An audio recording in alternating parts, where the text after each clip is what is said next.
Hello students, welcome to this video. आज के इस वीडियो में हम स्टडी करने वाले हैं ऑटो इम्यूनिटी और immune system in our body. तो चलिए देखते हैं ऑटो इम्यूनिटी जैसे कि आपको जानते होंगे, जैसे पिछले वीडियोज़ में हमने जाना है कि हमारे जो बॉडी होती है उसके पास एक ख़ास प्रॉपर्टी होती है कि वो सेल्फ़ और नॉन सेल्फ़ को रिकॉग्नाइज़ कर सकते हैं। मतलब कौन अपना है, कौन बाहर का है, कौन सा सेल खुद की बॉडी का है और कोई फॉरेन पार्टिकल है, फॉरेन एजेंट है वो बाहर का है, तो वो इन दोनों के बीच में रिकॉग्नाइज़ कर सकता है।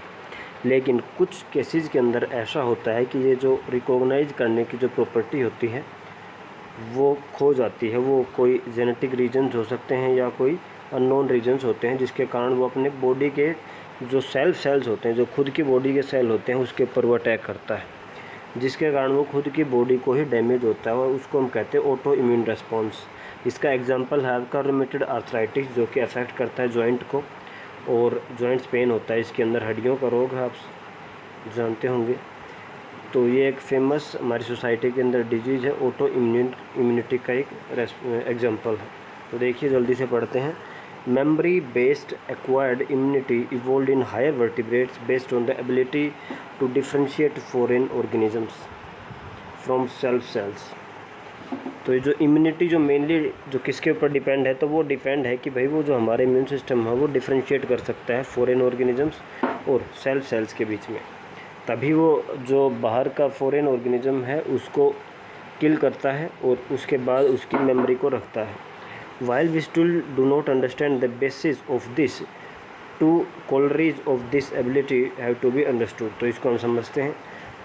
Higher vertebrates can distinguish foreign molecule as well as foreign organisms। जो higher vertebrates जो होते हैं वो कोई भी foreign molecule है, foreign organism हो, उसको वो distinguish कर सकते हैं। Most of the experimental immunology deals with this aspect। जो भी इम्यूनोलॉजी के जो भी एक्सपेरिमेंट्स होते हैं वो इसी के बारे में स्टडी करते हैं। दूसरा क्या होता है कि sometimes due to genetic and other unknown reasons the body attacks self cells. कुछ ऐसा होता है कि कुछ जेनेटिक रीजन हो सकते हैं या कुछ और रीजन होते हैं, उनके कारण जो बॉडी होती है वो खुद के सेल्स के ऊपर अटैक करती है, जिसके कारण they result in the damage of the body and is called autoimmune disease. तो इस प्रकार की डिजीज़ जिसके अंदर बॉडी खुद के सेल को ही किल कर रही है, जिसके कारण कोई डिजीज़ पैदा हुई है बॉडी में, उस प्रकार की डिजीज़ को हम कहते हैं ऑटो इम्यून डिजीज़। इसका एग्जांपल है रूमेटॉइड आर्थराइटिस। अगला देखते हैं आपका immune system in the body. मतलब जो कंप्लीट इम्यून सिस्टम है उसके अंदर क्या क्या प्रेजेंट होता है उसके बारे में आपको थोड़ा ब्रीफली बताया गया है। तो देखिए, human immune system consist of, तो इसके अंदर लिम्फोइड ऑर्गन्स होते हैं, टिश्यूज़ होते हैं, कुछ इम्यून टिश्यूज़ होते हैं, कुछ सेल्स होते हैं और कुछ सोल्यूबल मॉलिक्यूल्स लाइक एंटीबॉडीज़।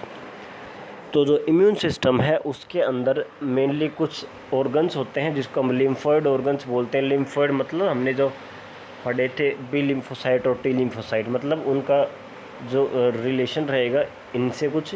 तो लिम्फोइड ऑर्गन्स है, कुछ इम्यून टिश्यूज़ हैं, कुछ टिश्यूज़ हैं जो कि इम्यूनिटी प्रोवाइड करने का काम करते हैं। कुछ सेल्स हैं जैसे कि हमने पढ़ा है बी सेल्स हैं, टी सेल्स हैं, मैक्रोफाज हैं, नेचुरल किलर सेल्स हैं। तो ये कुछ सेल्स होते हैं जो कि इम्यूनिटी के अंदर रोल प्ले करते हैं इम्यून सिस्टम के अंदर। और कुछ सोल्यूबल मॉलिक्यूल्स हैं जो कि ब्लड के अंदर मिक्स रहते हैं, जैसे कि हमने पढ़ा था एंटीबॉडी का स्ट्रक्चर। तो ये आपके मेन पार्ट्स होते हैं, lymphoid organ, tissues, some cells and some soluble molecule like antibodies. As you have read, immune system is unique in the sense that it recognize foreign antigen, respond these and remember। तो triple R से आप याद रख सकते हैं कि जो immune system होता है उसको वो कैसे काम करता है। तो सबसे पहले वो जो फॉरेन एंटीजन है उसको रिकॉग्नाइज़ करता है, उसको पहचानता है, उसके बाद उसके लिए रेस्पॉन्स देता है, मतलब उसके खिलाफ इम्यून रेस्पॉन्स देता है जिसके अंदर वो उसको किल करता है। और लास्ट है रिमेंबर मतलब फिर वो फ्यूचर के अंदर उसको याद भी रखता है। हमने पीछे पढ़ा था वो मेमोरी बी सेल्स भी बनाता है, जिसके कारण वो उसको अपनी मेमोरी में भी रखता है, ताकि जब फ्यूचर में इससे दोबारा वो अटैक करे तो उसका सेकेंडरी इम्यून रिस्पॉन्स जल्दी से और क्विकली ज़्यादा इंटेंसिटी से वो उसको किल कर सके। तो ये याद रखना है, ट्रिपल आर से हम कर सकते हैं, रिकॉग्नाइज़ करता है, रेस्पॉन्ड करता है और रिमेंबर रखता है। The immune system also have an important role in allergic reaction. तो इम्यून सिस्टम जो है ना वो एलर्जिक रिएक्शन के अंदर रोल होता है। जैसे हमने पढ़ा था IgE टाइप के एंटीबॉडी होते हैं, हिस्टामिन और सीरोटोनिन रिलीज़ करते हैं मास्ट सेल, उनके द्वारा एलर्जिक सिम्टम्स आते हैं। इसके साथ साथ ऑटो इम्यून डिजीज़ भी इम्यून सिस्टम के कारण इन्फ्लुएंस होती हैं। और ऑर्गन ट्रांसप्लांटेशन हमने पढ़ा था ग्राफ्ट रिजेक्शन के बारे में, जो सेल मीडिएटेड इम्यूनिटी जिसमें रिस्पॉन्सिबल होता है। जब हमने एंटीबॉडी का स्ट्रक्चर देखा था तो हमने 2 टाइप की इम्यूनिटी पढ़ी थी, एक ह्यूमोरल इम्यूनिटी जो कि एंटीबॉडीज़ के कारण थी, और दूसरा था सेल मीडिएटेड इम्यूनिटी जिसके अंदर ऑर्गन ट्रांसप्लांटेशन में जो ऑर्गन का रिजेक्शन होता है, जो बॉडी रिजेक्ट करती है, उस केस में हमने समझा था कि जो सेल मीडिएटेड इम्यूनिटी जो है वो इसके लिए रिस्पॉन्सिबल होती है। देखिए अब एक एक करके स्टडी करते हैं। पहला है लिम्फोइड ऑर्गन्स। लिम्फोइड ऑर्गन्स मतलब कुछ ऐसे ऑर्गन्स रहेंगे जहाँ पर लिम्फोसाइट्स की डेवलपमेंट होगी, मैचुरेशन होगी और उनकी प्रोलिफरेशन होगी। प्रोलिफरेशन का मतलब वो डिवाइड करेंगे, अपने आप को बढ़ाएंगे, उनका नंबर बढ़ेगा वहीं पर। तो देखिए these are the organs where origin and और maturation and proliferation of lymphocyte occurs. तो एक ऐसा ऑर्गन जिसके अंदर की लिम्फोसाइट्स की ओरिजिन होगी, वहीं पर बनेंगे, वो मैच्योर भी वहीं होंगे और वहाँ पर प्रोलिफरेट भी वहीं होंगी। प्रोलिफरेशन का मतलब वो अपना नंबर, जो अपना डिवीज़न भी वहीं करेंगे ताकि वो अपने तादाद को मेंटेन रख सकें। तो लिम्फोइड ऑर्गन्स का मेन फंक्शन क्या है? जहाँ पर ओरिजिन होता है, मैचुरेशन होता है, as well as proliferation of lymphocyte. तो प्राइमरी लिम्फोइड ऑर्गन 2 प्रकार के होते हैं, प्राइमरी और सेकेंडरी। प्राइमरी लिम्फोइड ऑर्गन्स के अंदर आपका बोन मैरो आता है और थाइमस आता है। तो बोन मैरो और thymus these are the primary lymphoid organs. तो इनका मेन फंक्शन क्या होता है? जहाँ पर immature lymphocytes differentiate into antigen sensitive lymphocyte. इसके अंदर क्या होता है? जो कि ऐसे लिम्फोसाइट्स मतलब कि बी और टी लिम्फोसाइट जो अभी इमैच्योर हैं तो वो डिफ्रेंशिएट कर जाते हैं किसके अंदर? Antigen sensitive lymphocytes. मतलब अभी तक वो लिम्फोसाइट्स एंटीजन के खिलाफ कोई एक्ट नहीं करते, उसको रिकॉग्नाइज नहीं कर पाते, लेकिन जब वो प्राइमरी लिम्फोइड ऑर्गन्स के अंदर उनका डिफ्रेंशिएशन होता है, मतलब उसको अपना फंक्शन पता लग जाता है और वो एंटीजन सेंसिटिव लिम्फोसाइट्स के रूप में डेवलप हो जाते हैं। एंटीजन सेंसिटिव मतलब जो एंटीजन को रिकॉग्नाइज कर सकता है, उसके लिए सेंसिटिव है, संवेदनशील है। जहाँ भी उसको एंटीजन मिल गया तो वो एक्टिवेट हो जाएगा, उसको रिकॉग्नाइज करके इम्यून रिस्पॉन्स देगा। आगे देखिए, जब उसका डिफरेंशिएशन और मैचुरेशन हो जाता है तो after maturation the lymphocytes migrate to secondary lymphoid organs. तो दूसरे प्रकार के लिम्फोइड ऑर्गन्स है जिसको हम कहते हैं सेकेंडरी लिम्फोइड ऑर्गन। उसके अंदर स्प्लीन आता है, लिम्फ नोड्स आते हैं, tonsils, paired patches of small intestine and appendix. तो इनको नाम याद रखने हैं आपको सेम सीक्वेंस में। तो सेकेंडरी लिम्फोइड ऑर्गन्स के अंदर स्प्लीन है आपका, लिम्फ नोड्स हैं, टॉन्सिल्स, पेयर्ड पैचेस और अपेंडिक्स। अब सेकेंडरी लिम्फोइड ऑर्गन्स का फंक्शन क्या आता है? तो secondary lymphoid organs provide the site for interaction of lymphocyte with the antigen.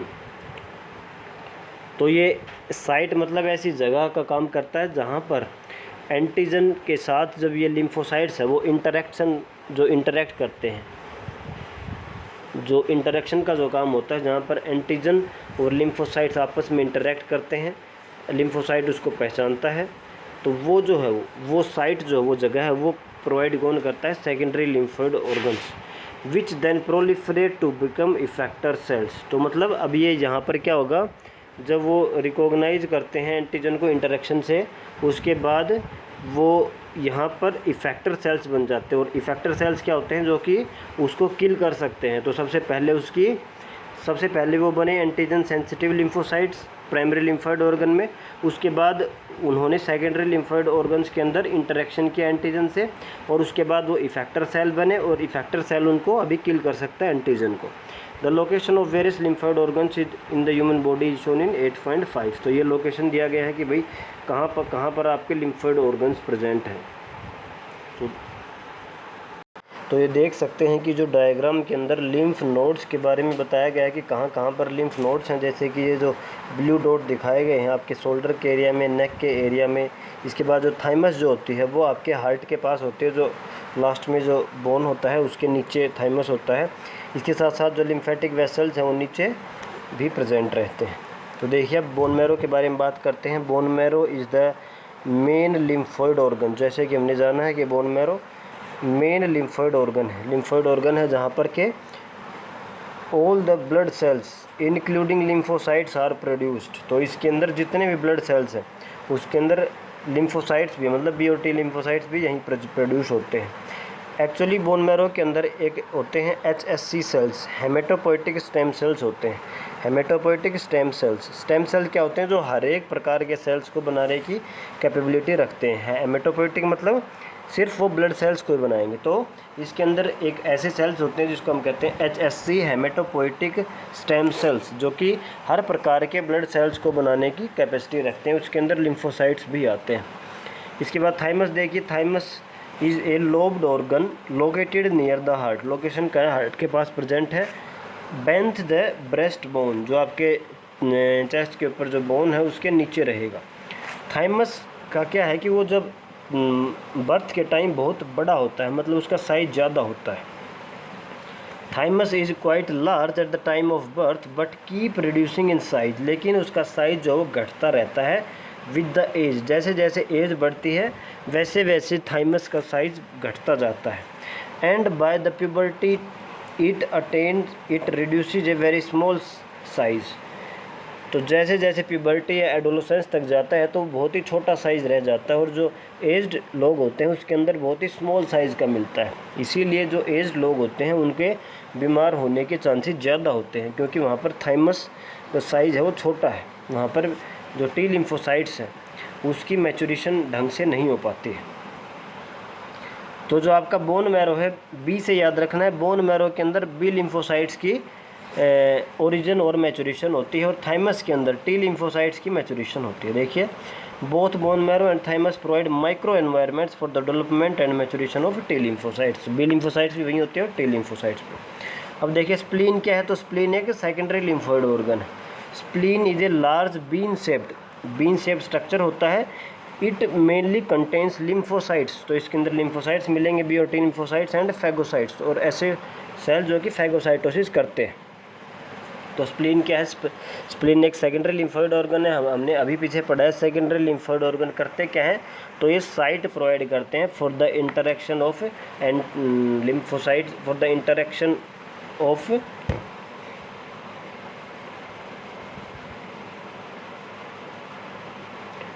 Lymphocytes with the antigen. तो ये याद रखना आपको।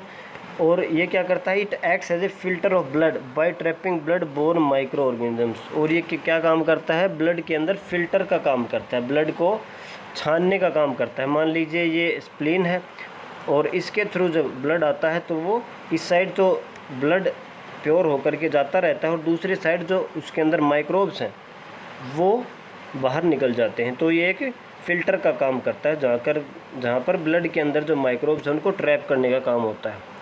Spleen also has a large reservoir of erythrocytes. Spleen को इरेथ्रोसाइट्स मतलब आरबीसीज़ का रिजर्वायर भी कहते हैं, मतलब आरबीसी वहाँ पर स्टोर होती हैं। स्प्लीन को हम ग्रेवयार्ड ऑफ आरबीसीज़ कहते हैं। ग्रेवयार्ड याद रखना है, क्वेश्चन आया हुआ है। Spleen is graveyard of RBCs. इसके बाद देखिए लिम्फ नोड्स क्या होते हैं। तो lymph nodes are small solid से स्ट्रक्चर होते हैं स्मॉल साइज के, located at different points along the lymphatic system.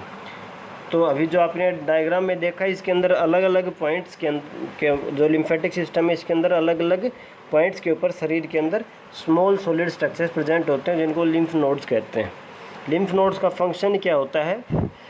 तो ये क्या करते हैं? ट्रैप करते हैं माइक्रो ऑर्गेनिजम्स और अदर एंटीजन्स को which happens to get into lymph and tissue fluid, जो कि कहाँ पर है? एक तो लिम्फ जो होता है आपका, एक लिम्फ, और जो फ्लूइड जो होता है, जो टिश्यूज़ के बीच में जो फ्लूइड भरा होता है उसके अंदर कोई यदि एंटीजन है या कोई माइक्रो ऑर्गेनिज्म है उसको ट्रैप करने का काम करता है लिम्फ नोड्स।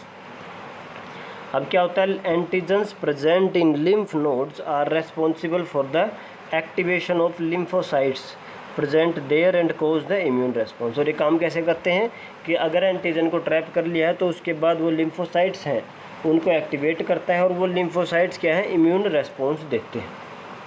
इसके साथ साथ देखिए जो लिम्फोइड टिश्यू है, लिम्फोइड टिश्यू कहाँ प्रेजेंट होता है?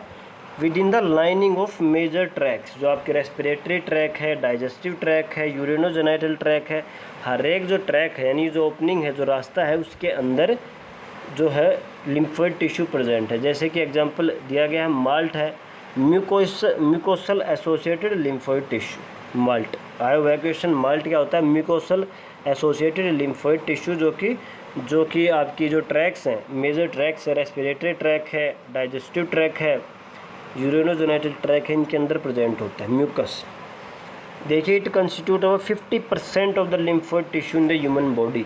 तो जो ह्यूमन बॉडी है उसके अंदर 50% जो आपका लिम्फोइड टिश्यू है वो माल्ट के अंदर प्रेजेंट होता है। माल्ट के अलावा और भी होता है, गाल्ट होता है, गट एसोसिएटेड लिम्फोइड टिश्यू, ऐसे ही आपका आल्ट होता है। तो ये इनको याद रखना है। माल्ट क्योंकि एनसीईआरटी में दिया हुआ है, ये इंपॉर्टेंट है, आया हुआ है, इसको ध्यान रखना है। नेक्स्ट वीडियो में हम एड्स के बारे में स्टडी करेंगे, उसके बाद कैंसर के बारे में। ये दोनों काफ़ी इंपॉर्टेंट हैं आपके नीट और CBSE board point of view से।